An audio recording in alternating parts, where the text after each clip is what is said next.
Vamos a hablar entonces del sarampión en poblaciones especiales. Y si el sarampión es severo, normalmente en pacientes inmunocompetentes, vamos a ver lo que pasa en algunos grupos especiales.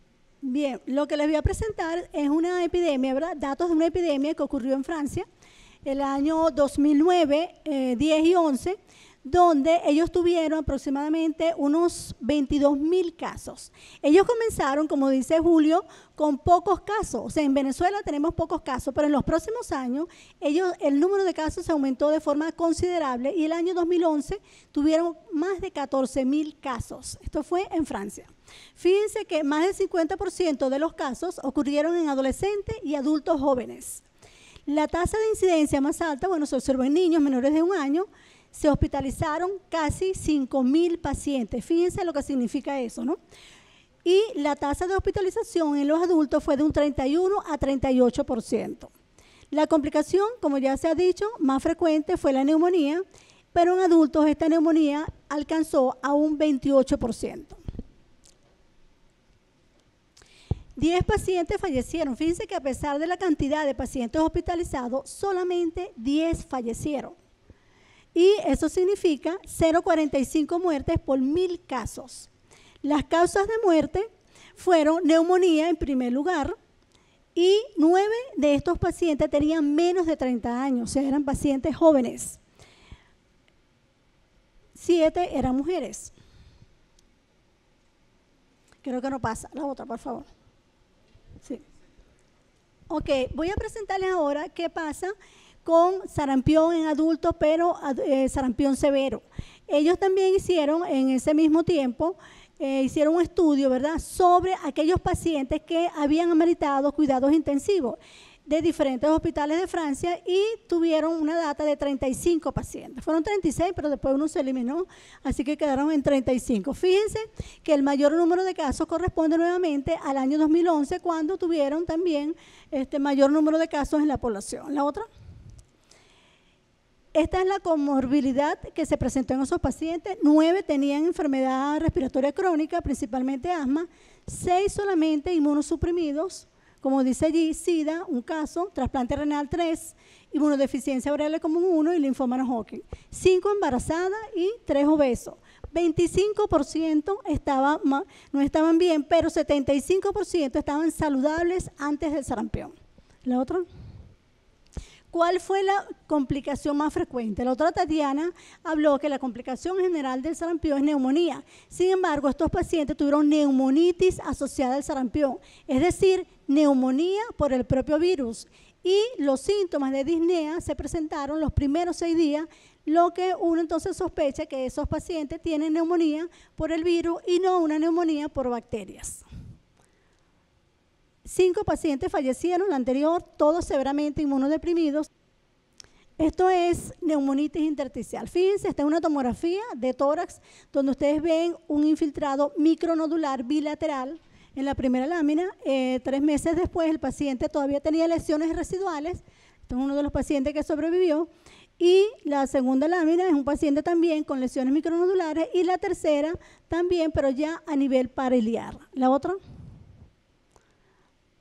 Bueno, esto no se ve bien, pero básicamente era para mostrar cómo iba evolucionando el sarampión a medida que van pasando los días. Y fíjense que aquí hay una lámina o hay un paciente que tiene lesiones a nivel de las palmas y a nivel de la planta de los pies, cosa que es rara, pero que se puede presentar. ¿La otra? Esta es una mujer que también es un caso esporádico. Es muy importante identificar los casos esporádicos porque esos son los responsables de llevar el sarampión a aquellos países donde se ha eliminado y donde la cobertura vacunal es baja, tal como ha pasado acá en Venezuela. Este paciente no presentó ninguna complicación, era una paciente inmunocompetente, pero el RAS comenzó a nivel abdominal, o sea que no todo el tiempo el RAS comienza a nivel de la cara. La otra. Y esto lo encontré en una también publicación reciente, sarampión atípico. Fíjense que allí, vamos a mostrar, el RAS que ustedes ven aquí es un RAS purpúrico. Un RAS purpúrico, y este es un caso interesante porque el sarampión atípico está descrito, se describió por primera vez el año 1960 y se describe fundamentalmente en aquellos pacientes que recibieron vacunas de virus muerto del sarampión. es una reacción inmunológica, etcétera, etcétera, pero aquí es un caso reciente, aparentemente no vacunado, que presentó esa fiebre, presentó disnea y ese ras purpúrico, y el diagnóstico se hizo por PCR con muestras a nivel de la garganta. Les voy a mostrar ahora, la otra, los nódulos que tenía este paciente a nivel bilateral y también a nivel de cuello. De hecho, él tenía lesiones palpables a nivel de la región cervical, y estas lesiones, que no se las traje acá, se presentaron inclusive 3 meses después en un control. La otra. La conjuntivitis en un paciente adulto. Este es un paciente de raza negra, pero se ve que tiene RAS. Si ese paciente no tuviera compromiso respiratorio, yo pensaría en otra cosa, un Zika, un chikungunya, etcétera, pero este es un paciente que tiene compromiso respiratorio y tiene conjuntivitis y tiene RAS. Lo primero que yo debo pensar es un sarampión. Entonces, en adultos son afectados más o menos más del 30% en epidemias. Puede presentar enfermedad severa, incluso los pacientes inmunocompetentes. Las complicaciones son frecuentes, especialmente neumonía, y los casos esporádicos constituyen un problema diagnóstico y de propagación de la enfermedad. Inmunosuprimidos. Esta es una población especial, la otra. Esta es una publicación también reciente de Shanghái, China. Se vieron los casos del año 2015. Estas son las enfermedades de base, principalmente leucemia. La otra. Estos gráficos los hice especialmente para esta charla. Esto no está en la publicación original, un poco para que vean los síntomas, que son muy parecidos, ¿verdad?, lo que se presenta en otras poblaciones, pero la conjuntivitis se puede presentar en menos porcentaje. Y otra cosa, el RAS. El RAS puede ser inclusive atípico o estar ausente. La otra. La complicación en este grupo, fíjense que es 56%. Ya vimos que en general el sarampión, la complicación es un 30%. Si tenemos pacientes inmunosuprimidos, la complicación es más de un 50%. La neumonía, nuevamente, es la complicación más frecuente. De estos pacientes fallecieron 5, un 21%, y 3 pacientes tenían la dosis completa. Tenían 2 dosis contra el sarampión. Eso es lo que me dice a mí, que esos pacientes con el tiempo van perdiendo su inmunidad, y eso ha sido demostrado en diferentes estudios. La otra. No, yo creo. Bueno, esto es con respecto a los pacientes con SIDA. Nosotros en este momento, bueno, tenemos muchos pacientes que están sin tratamiento, que están severamente inmunosuprimidos. Este es un trabajo que se presentó en Sudáfrica en 8 pacientes con SIDA, que un 60% tenía menos de, ¿cuánto CD4? Menos de 75% tenía menos de 60 CD4, eran pacientes jóvenes. Estos casos de encefalitis por cuerpo de inclusión de sarampión se presentaron en un tiempo relativamente corto, más o menos en 5 meses, y el tiempo entre el sarampión y la aparición de esta encefalitis fue de 3 meses, que usualmente se presenta más allá de 1 año. Este tipo de encefalitis por el sarampión se presenta casi exclusivamente en pacientes inmunosuprimidos, ¿ok?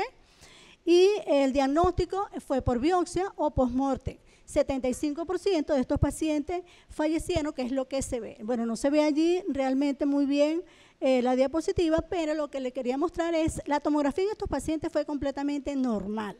La resonancia, se vieron esas lesiones de hiperintensidad, básicamente en la periferia, algunas bilaterales, y dicen ellos que se ve en la periferia porque el virus a nivel cerebral, la diseminación se hace intraneuronal, y por eso las lesiones iniciales se ven en la materia gris.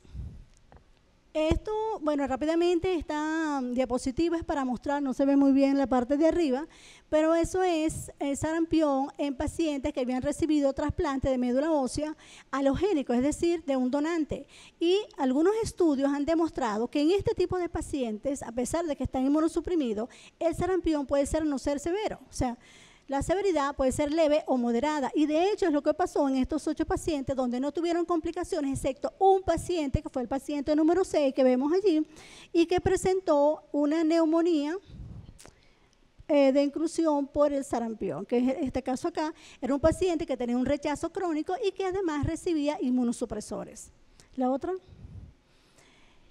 Los estudios que se han hecho también han demostrado que los pacientes inmunosuprimidos con el tiempo van perdiendo su inmunidad contra el sarampión, y este es un estudio que se hizo en Brasil, en Sao Paulo, el año 97, en una epidemia que tuvieron ellos allá, y ellos hicieron una vigilancia activa en todos aquellos pacientes que habían recibido trasplante de médula ósea.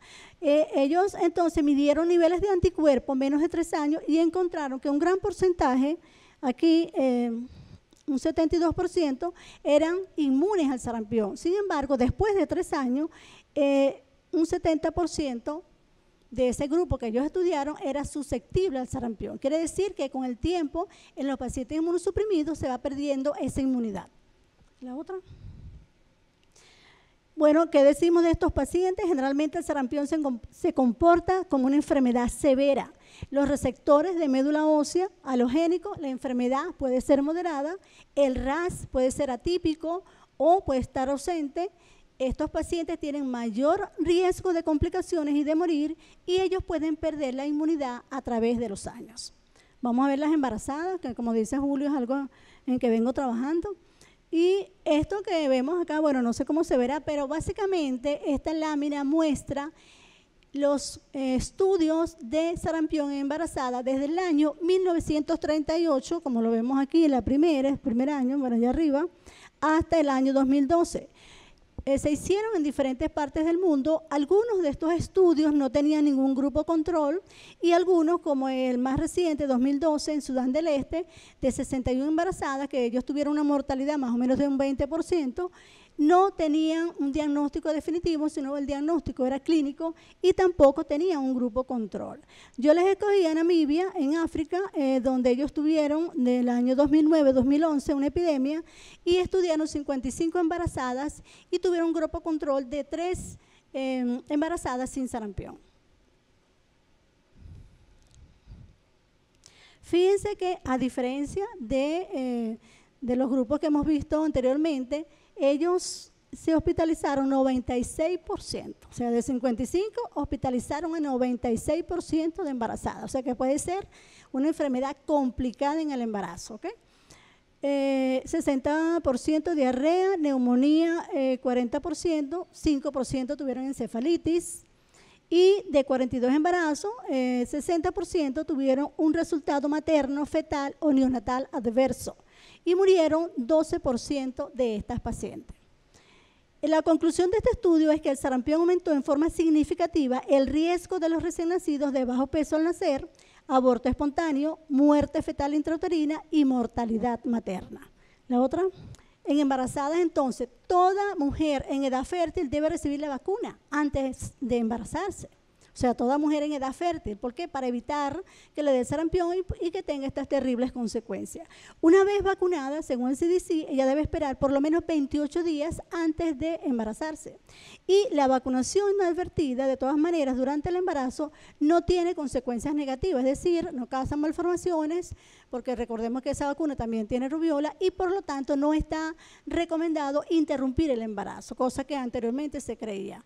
Se puede entonces dar lactancia materna en estas embarazadas. La otra, estas son las conclusiones, más o menos lo que hemos visto. La otra, rápidamente, lo que yo les quiero mostrar aquí, que los trabajadores de salud somos poblaciones especiales. ¿Por qué?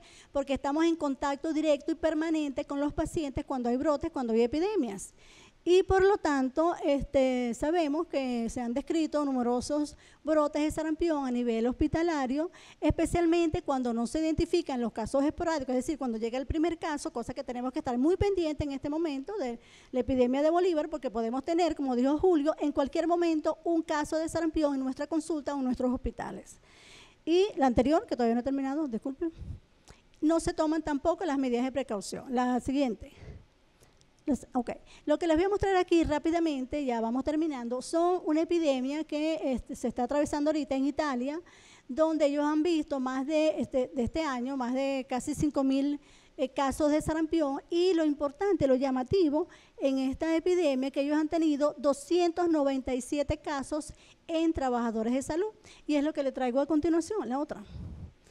Ellos tuvieron un brote, creo que en un hospital de Milán, si mal no recuerdo, donde el brote fue de 5 de febrero al 13 de abril, y ellos identificaron los casos, ¿verdad?, en médicos o trabajadores de salud, soporte, o sea, personas que proveían algún servicio al hospital, en familiares de estos trabajadores, ¿verdad?, que estaban a nivel de comunidad, pero de alguna manera tenían relación con los casos hospitalarios, y también las visitas. Es decir, que en un brote de nosocomial podemos tener el sarampión en los médicos, estudiantes de medicina, las visitas, los pacientes y los proveedores. Entonces tenemos que estar muy pendientes de eso. La otra, esto es, fíjense, 15 trabajadores de salud, 5 fueron personal de soporte, 4 visitantes y 11 fueron contactos relacionados.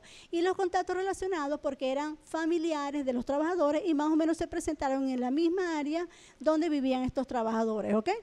La anterior, rapidito, falta aquí la edad, fíjense que tenían menores de 1 año, menores de 9 años, el mayor grupo de 30 a 39 años. La otra. Aquí por los síntomas, en la semana que se presentaron el brote, fue un brote muy bien estudiado. La otra, con respecto a la vacuna, 16 fueron no vacunados. Recordemos que en Europa hay toda una corriente, como dijo el doctor Julio y Alejandro, de grupos que no se vacunan, ya sea por motivos religiosos, filosóficos, etcétera. Entonces, 16 eran no vacunados, 2 habían recibido una sola dosis del sarampión, 5 habían ocurrido en contactos que habían recibido una dosis post-exposición, que es una de las recomendaciones en prevención, pero bueno, no les hizo nada en este caso. La otra. Y bueno, por cada caso registrado, ellos hicieron todo lo que significa identificación de los contactos, vacunación, todo ese tipo de cosas que se recomienda en el brote. Y la unidad de salud ocupacional, que por analogía aquí sería la comisión de infecciones, ¿verdad? Hizo todo un estudio a nivel del hospital, se revisó el estado de vacunación de todos los trabajadores y se vacunaron aquellos que no estaban vacunados. Más o menos eso fue lo que se hizo. En conclusión, ¿qué podemos decir? Que el sarampión puede ser severo en adultos. Segundo, la neumonía asociada al sarampión es la complicación más frecuente. Tercero, los pacientes inmunocomprometidos tienen mayor riesgo de complicación y de morir. Igualmente, las embarazadas tienen mayor riesgo de presentar enfermedad severa con evolución adversa del embarazo, como vimos. La otra, sarampión en la culminación del embarazo puede llevar a sarampión congénito o perinatal. Más bien, la inmunidad contra el sarampión disminuye a través de los años en pacientes inmunocomprometidos y los trabajadores de salud somos una población vulnerable. No sabemos realmente cuál va a ser el impacto de esta epidemia si se expande al resto del país en estos grupos especiales que ya conocemos y además conociendo y tomando en cuenta la situación de nuestros hospitales, que no hay antibióticos, que no hay cómo tratar a estos pacientes, se prevé que si tenemos una epidemia y tenemos un porcentaje importante de casos que se puede hospitalizar, podemos tener una mortalidad importante en nuestros pacientes.